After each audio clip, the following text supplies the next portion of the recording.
السلام علیکم ورحمۃ اللہ۔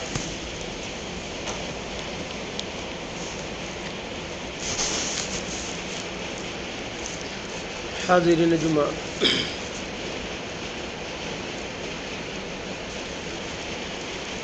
آج کے خطبہ میں میرا موضوع ہے ارکان اسلام۔ حاضرین،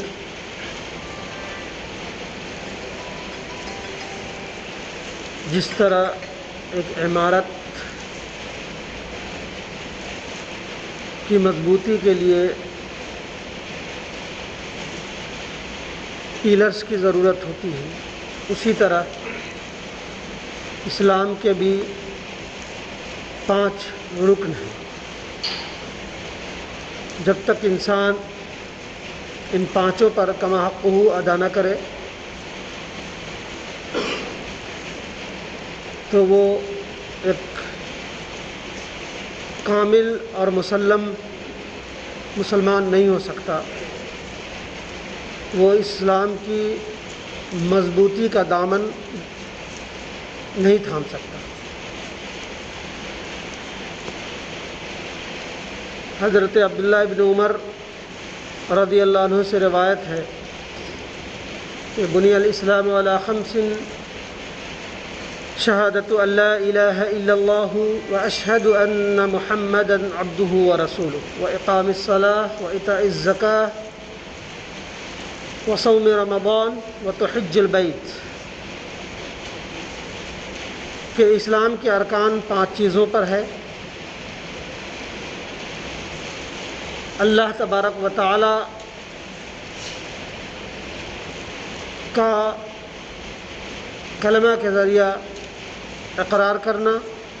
اس کے تمام صفات و کمال کے ساتھ، اسی طرح نبی محترم صلی اللہ علیہ وسلم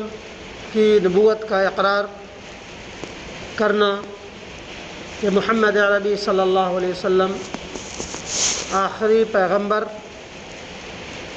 اور آخری رسول بھیجے گئے، اقام الصلاۃ نماز قائم کرنا، زکوٰۃ ادا کرنا، حج کے لیے جانا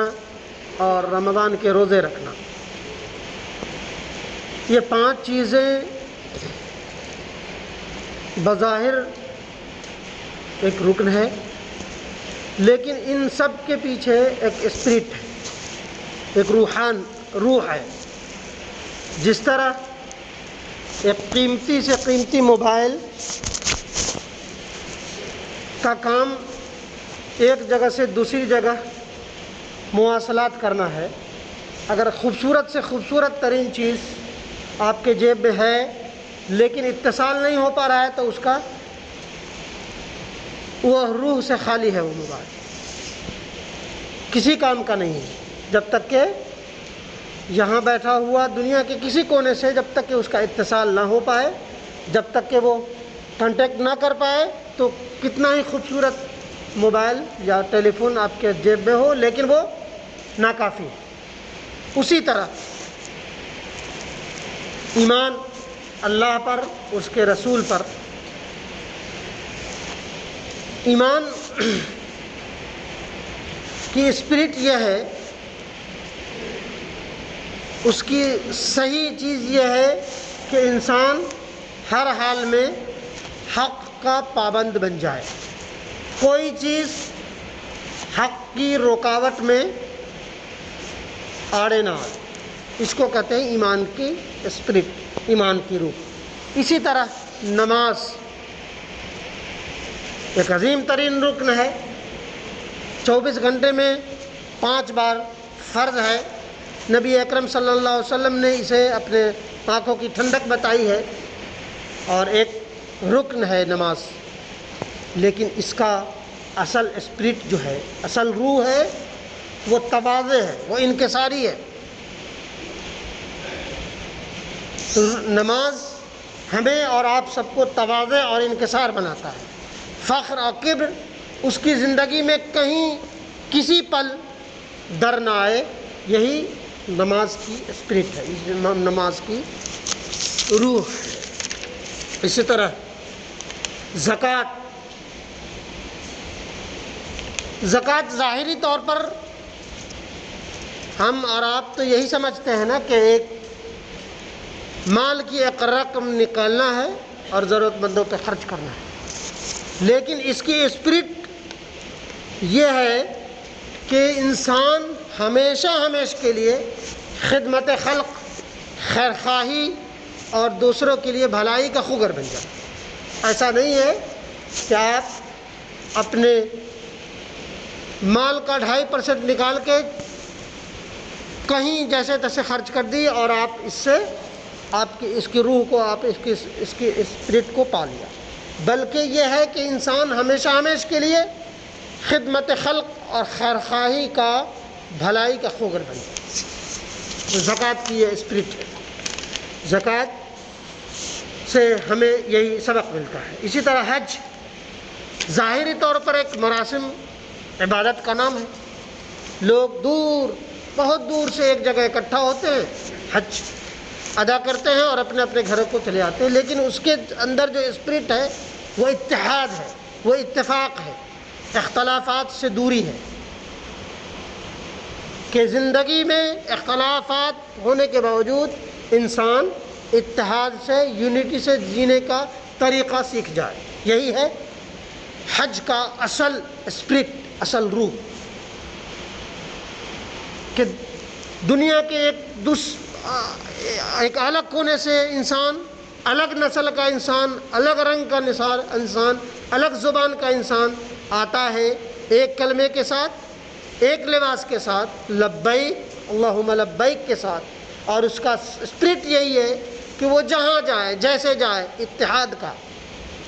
اختلافات سے دوری کا اور اتفاق کے ساتھ رہنے کا ہنر سیکھ جائے، اور حج کا اصل اسپرٹ یہی ہے۔ اسی طرح روزہ کے تعلق سے اللہ تبارک و تعالیٰ نے فرمایا، یا ایھا الذین آمنوا کتب علیکم الصیام کما کتب علی الذین من قبلکم لعلکم تتقون، اے لوگو جو ایمان لائے ہو، روزہ ہم نے تم پر فرض کیا اسی طرح جیسے پہلے لوگوں پہ فرض کیا تھا، تاکہ تم متقی بن جاؤ، پرہیزگار بن جاؤ۔ روزہ کی اسپرٹ یہ ہے کہ انسان پرہیزگار بن جائے، متقی بن جائے، اور روزہ کا اصل جو چیز ہے، اصل اسپرٹ ہے، انسان اپنی زندگی میں صابر اور شاکر بن جائے، صبر کرنے والا بن جائے، لوگوں کے ناخوشگوار واقعات کو جھیل کر اس پر صبر کرنے والا بن جائے۔ روزہ کی اصل میں یہی اسپرٹ ہے، اور قرآن میں اسی کو کہا کہ لعلکم تتقون، تاکہ تم متقی بن جاؤ، پرہیزگار بن جاؤ، تقوی والے بن جاؤ۔ یہ 5 چیزیں اسلام میں بتائی گئی، ایمان، اس بات کی اسپرٹ، اس بات کا سبق کہ انسان ہر آن، ہر لمحہ، ہر پل حق کے ساتھ کوئی سمجھوتا کرنے والا نہ بن جائے، حق پر قائم رہے، کوئی رکاوٹ حق سے اس کو دوری کا سبب نہ بننے پائے۔ نماز انسان کے اندر تواضع اور انکسار پیدا کرے، فخر اور کبر و نخوت انسان کی زندگی میں کسی بھی پل ڈر نہ آئے، ہر آن، ہر لمحہ، 24 گھنٹہ کی زندگی میں کسی بھی وقت اپنے آپ کو گھمنڈ اور ایگو کا شکار انسان نہ بنے۔ تواضع اسی کو ہے کہ انسان اللہ کے ایک اقیم الصلاۃ، نماز قائم کرو، وہ جھک جاتا ہے، گرمی ہو، سردی ہو، دسمبر اور جنوری کی سردی ہو یا جون اور جولائی کی گرمی ہو، انسان اللہ کا حکم ہے تو صبح تڑکے اٹھ کر کے وہ نماز پڑھتا ہے، وہ تواضع ہے، وہ اپنے جبین نیاز کو اللہ کے حکم کے آگے خم کر دیتا ہے۔ یہی انکساری ہے کہ انسان کبھی بھی کسی بھی طرح کبر و نخوت اور فخر اور کبر کا اور گھمنڈ کا کوئی شے اس کی زندگی میں نہ آئے۔ اسی طرح اور بھی چیزیں جیسا کہ بتایا گیا کہ نماز کے اندر، حج کے اندر، زکوٰۃ کے اندر، سب میں ایک اسپرٹ ہے، ایک روحانیت ہے۔ ایسا نہیں ہے کہ ہم مالدار ہیں، بہت ساری رقم غریبوں پہ خرچ کرتے ہیں تو ہمارے اندر کبر و نخوت آ جائے کہ ہم نے، بلکہ اس میں جتنا خرچ کرتا ہے اتنا ہی خدمت خلق کا جذبہ، خیر خواہی کا جذبہ، بھلائی کا جذبہ اس میں اتر آئے، اس کی زندگی سراپا بھلائی بن جائے اور خیر خواہی کا خوگر بن جائے، اسی کا نام زکوٰۃ ہے۔ اور حج کا بتایا ہی گیا اتحاد اتفاق، اور روزہ کہا گیا کہ انسان کو صابر اور شاکر بناتا ہے۔ اور روزہ جو ہے ہر حال میں انسان کو سال میں ایک بار پرہیزگاری کا سبق یاد دلانے کے لیے ایک تربیتی کورس کے طور پر آتا ہے اور چلا جاتا ہے۔ اسی طرح روزہ اپنے آپ کو قابو میں رکھنے کی ایک چیز ہے، حتیٰ کہ کھانے اور پینے جیسے عظیم شے اللہ کے حکم کے مطابق اگر رک جاؤ تو وہ کھانا پینا پڑا ہو لیکن نہ کھائے، اسی کا نام انسان بظاہر تو بچنے کا ہے، لیکن اس میں یہ ہے کہ انسان ہر منع کردہ چیز سے اپنے آپ کو رک جائے، بچ جائے۔ وہی تربیتی کورس کا اور ایک تزکیہ کا ایک سبب، ایک اہم ترین ذریعہ ہے کہ انسان اس کو سیکھنے والا بن جائے۔ اور جو کمیاں اور کوتاہیاں زندگی میں در آئی ہیں، بے ضابطگی آ گئی ہے، بے ترتیبی آ گئی ہے انسان کے ناطے، تو وہ سال میں جب آئے گا، سحری کے لیے اٹھے گا، منٹ منٹ کا حساب افطاری کے لیے رکھے گا کہ ہم جھوٹ بولیں گے، ہمارا روزہ کمزور شے بن جائے گا، ہم بے ایمانی کریں گے تو ہمارا روزہ مکمل نہیں ہوگا، ہم کینہ اور ہر وہ برائی جو انسان کو کھا جاتا ہے، اگر برائی انسان کے در میں دل میں آ جاتا ہے تو انسان کے روزہ کا اصل جو وہ ہے وہ اس کے اصل اہمیت تک نہیں پہنچ سکتا۔ وہ اس لیے آتا ہے کہ انسان کی پوری زندگی پرہیزگاری کا، تقوی کا، خیرخواہی کا، بھلائی کا، اتحاد کا، اتفاق کا، تواضع اور انکساری کا مکمل ترین طور پہ خوگر بن جائے۔ بس یہی روزہ کا اصل وہ ہے کہ انسان ان مراسم عبودیت سے اس کے اسپرٹ تک پہنچ جائے، جیسا کہ بتایا گیا کہ موبائل ہو یا کوئی بھی شے ہو، جب تک کہ اس کا اصل کام نہیں ہو پاتا تو اس کا اصل اسپرٹ سے وہ خالی ہے۔ مہنگے سے مہنگا موبائل ہو، ٹیلی فون ہو، مہنگے سے مہنگی گاڑی ہو، جب تک کہ وہ ایک جگہ سے دوسری جگہ نہیں جائے تو بس صرف شو کے لیے ہے، اس کا اصل روح سے وہ خالی ہے۔ اسی طرح یہ تمام مراسم عبودیت جس میں نماز سے لے کر کے حج اور زکوٰۃ تک، اور روزہ اور ہر مراسم عبودیت جب تک کہ اس کے روح میں نہیں بستا، وہ ایک خالی موبائل کے ڈبے کے ذریعہ ہے۔ اللہ تبارک و تعالیٰ ہمیں اور آپ سب کو کہنے سننے سے زیادہ عمل کی توفیق دے، آمین یا رب العالمین۔ آپ لوگ ماسک ضرور پہن لیں، جنہیں ماسک گوارا نہیں، گرچہ یہ کروا سچ ہے لیکن وہ اپنے گھر میں نماز پڑھیں۔ اب تک کہ کوئی دوا نہیں ہے جس سے